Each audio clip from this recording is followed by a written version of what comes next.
For my sisters. One day, a famous white guy photographer came over to take Greta Garbo's picture. But when he got there and turned the lens in her direction, Garbo said, "Ooh, this terrible hair." I know the feeling. Sometimes it seems like all we ever talk about is hair. But it's not our fault, it's a rule. You can't be a black woman writer in America and not talk about hair. They won't renew your license, and well, a black woman writing without a license in America, I guess you know the penalty for that. So we talk about hair, jerry curls and cold waves, pomades and permanent press, and whatever that stuff is that Patti LaBelle uses to make her stick up and out and over like the demonic diva that she is. The thing is, I don't think it's fair. I don't think we should have to tell 10 hair stories a year as part of our qualification process. I think publishing and performing and having plays produced is proof enough of being a writer. But the licensing board doesn't see it that way. Their position is that hair was, is, and ever shall be so central to the lives of black women that anybody who really is one, a black woman that is, would in her very genes, and I don't mean Calvin's, be thinking and feeling and writing a lot of stuff about hair. So far, they have turned a deaf ear to my protests, and the deadline for filing is coming up on January 1st. And now I find myself in the awkward position of not having told my quota of hair stories for the year. The rest of my application is complete, but this hair thing is really a problem. And when I called the licensing board's office, they said no extensions for troublemakers. So, as the emperor said to Mozart, there it is. But it isn't going to do me any good to get mad. It's too late now to file a formal protest, and I can't make a living for a whole year without writing. So I've decided to comply with the requirements of the board. But I'm going to do it in my own way, all at the same time, in front of the same people, with no frills to make it cute and no knowing wink to suggest that we're all cooler than that now, so we can afford to laugh at this hair thing, right? Yeah, right. 1. The first time I got my hair straightened, I was 8 years old. I didn't stop straightening it until I was 18, 10 years. During that time, I spent approximately 2 hours a day worrying about my hair. 2 hours a day times 365 days times 10 years, a grand total of 7,300 hours. I could have been doing cancer research. I could have been sleeping. I could have been making love. See, the thing is, I know it's a rule, but I don't understand why. I can't figure out what it is we're supposed to be getting at with all this talk about hair. I mean, how many gently amusing stories do we need to take us back to the golden years of those Saturday afternoon visits to the beauty shop, surrounded by the hot combs and the hair straighteners and the lady taking numbers over the telephone while she clacked those curlers around my head in a rhythm as familiar to me as the movement of my own hips. A brief digression. Do you remember during one phase or another of the Cultural Revolution, groups of Chinese young people going around reciting loudly from Chairman Mao's Little Red Book and interpreting the dictates of the revolution for the people who had to go to work like the people always do, and so didn't have time to study and shout the teacher's words of wisdom from the deck of a raft floating lazily down the Yangtze River and probably listing to the left, as was befitting a craft of such revolutionary intent and intellectual craftsmanship. They were committed to making sure that the ideas that had fueled their hard-fought revolution would be translated continuously to those who needed to hear them most. So they shouted the contradictions out loud as part of the healing process. That's also why China has all those murals of heroic men and women striding toward the future, shoulder to shoulder, noble brow to noble brow, racism and sexism, merely memories from another, more decadent time. I wonder what they would have said about hair. I wonder what we would say if we set out on a woman-made raft to correct the misinformation and reclaim the beauty and right the wrong and sing the song of our own black loveliness. There is clearly something to be said that hasn't been said. I'm not sure what or how, But I know that the way we're doing it now is just going for the cheap laugh, the slave's advantage, as if there could be a slave's advantage.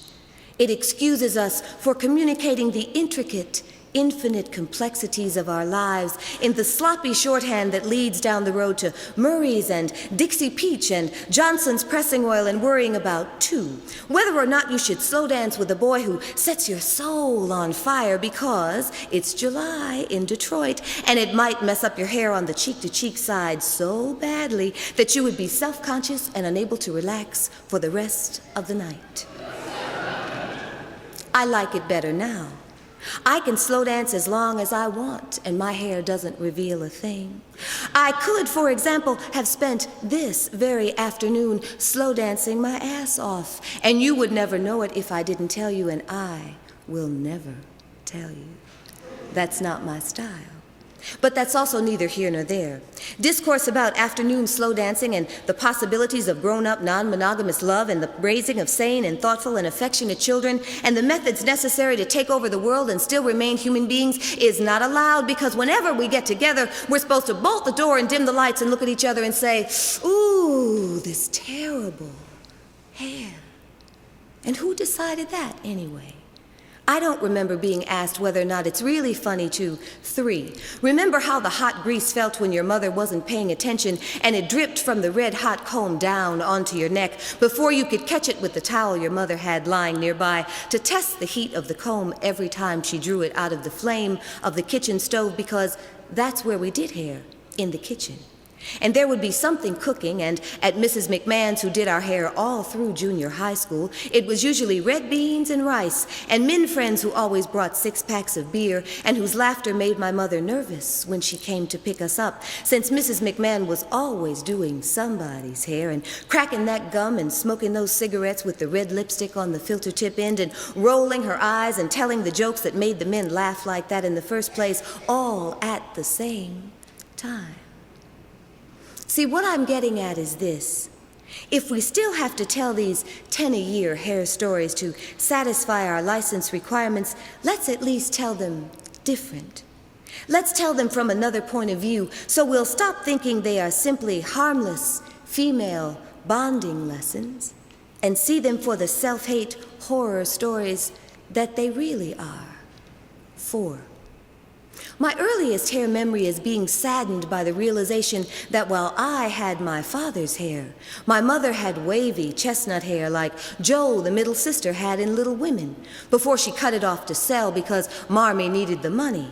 Or like the heroine of O. Henry's tale of the self-sacrificing newlywed who sold her hair to buy her beloved husband a watch charm, not knowing that he had sold his watch to buy her a decorative comb, which, when pulled slowly from where it secured the shining curls, would release the shimmering cascade of hair that Tina Turner used to dream about before she put Ike out and became a Buddhist and asked the immortal question, "What's love got to do with it?" What indeed? You may as well ask why we keep talking about hair, even as our raft rounds the corner by Ray's restaurant on the river, and we raise our small red books at the diners who have taken an ill-advised stroll in the moonlight just as we open our well-rehearsed mouths to say, "Ooh, this terrible hair." 3 of my first cousins on my mother's side had good hair. 5. They got it from their father, my Uncle Buddy, a large Italian-looking black man with a bushy mustache and an abundance of thick, wavy black hair, the likes of which shows up rarely enough in Black America for it to be the cause of rejoicing on both sides of the family if it makes it through that crucial first year without turning to fuzz. Uncle Buddy parted his hair on the side and brushed it to the left in a symphony of confident curls and greasily voluptuous waves that drove his wife crazy and earned him a well-deserved reputation as a ladies' man. His 3 daughters, my cousins, inherited his hair. It made them instant stars in our neighborhood and was a sore point between us throughout our childhood and adolescent years. Okay. Now our raft is steaming along toward that place on the river where people dive off every summer and get killed because of hidden rocks or stumps or something that doesn't move but they seem to believe will or has, as they step off into space, laughing drunkenly the moment before they hit the water with a final splash and go down, down, down for the third time, 6. I decided to stop straightening my hair when I was 18, and it was 1968, and black was arguably more beautiful then than it had been at any other time since I had been alive. I delivered the news to my smooth-faced young boyfriend, who looked at me in horror and withdrew his pre-medical school arm from its customary place draped across my shoulders and said, a bit self-righteously, I thought even then, well, you do what you want, but I'll never touch your hair again. Now that was quite a blow to me, since he was the first lover I had ever had, and the only reason we had reached such status was my absolute conviction that we would marry upon graduation and remain together to the grave and beyond throughout all eternity. I was not, after all, a fast girl. I tried to picture making love throughout eternity with him being careful to avoid any contact with my afroed head, and it was not a pretty picture. 7. He was not the first to let me know that my hair left a little something to be desired. There was the evening when my mother fluffed my 4-year-old natural around my head like a golden crown and led me innocently in to bask in the anticipated delight and affection of my father. When my father looked up from his desk to find me grinning in the doorway, he masked his irritation with a quick smile. "Look at your beautiful daughter," said my mother, pushing me into the room. My father patted my shoulder gently, his eyes flickering over my hair, a longer, lighter replica of his own in an unmurried state. And he said, "It's not quite long enough for her to wear it down yet, is it?" Now, I was only 4, but I was old enough to know that not quite long enough was simply a polite way of saying not quite good enough, as in the phrase, "She got that good stuff," when applied to hair. Good in this context needed no qualifiers. Good could stand alone. We all knew what it meant, and we were humble, especially since good hair often occurred along with other oppressed, community-defined qualities of beauty, such as lighter-toned skin, sharper features, and every now and then the wonder of light eyes. In fact, 8. Ever since the kids in my elementary school established that I was not an albino, I was allowed into the fine category simply on the basis of 2 out of 3. I was certainly light enough, and I had blue eyes. The fact that I didn't have good hair was overlooked as unfortunate but not terminal. And on the strength of the 2 things that I did have, people sometimes consciously or unconsciously upgraded the quality of my hair by several huge notches. This accounted for a pomade-waved paramour's shocked surprise at the condition of my sweat-soaked hairdo as we parted after a particularly satisfying slow dance. "I thought," he said indignantly, "that you had good hair." Undoubtedly, this boy was what is known as color-struck. Otherwise, the condition of my page boy would have been of less consequence to him than the fact that we had been grinding in perfect sync throughout If This World Were Mine, and I probably would have kissed him in a friendly, sort of promissory way if he hadn't acted such a fool. 9. This presumption of light skin, good hair also accounted for the time a new beautician rinsed the soap out of my hair to discover a thickly tangled brown mass instead of the limply obedient curls she had expected.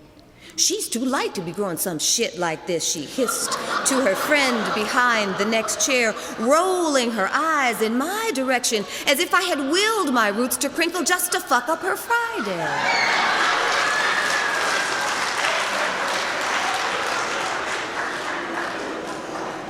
How many is that? 9.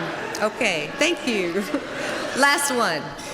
My sister, my older sister, age 20, and in the throes of the Black Cultural Revolution and her first serious love affair, cut her shoulder-length hair into a beautiful afro about the size and shape of Kathleen Cleaver's when she married Eldridge. She put on a pair of dangling African earrings, and we went over to show off the new look to my grandmother. We rang the front doorbell, and my grandmother peeked out the window to see who it was. Catching sight of my sister's hair, my grandmother's smile hardened into a line of disapproval. She flung open the door and shook her pale, bony finger in my sister's flushed face. "What have you done?" she demanded, voice trembling with indignation. "If God had intended your hair to look like that, he would have made it that way." And my sister looked at my grandmother and said in a tone that mirrored complete confusion but no disrespect, "Say what?" And my grandmother said, "Ooh, this terrible hair." That's 10. Thank you.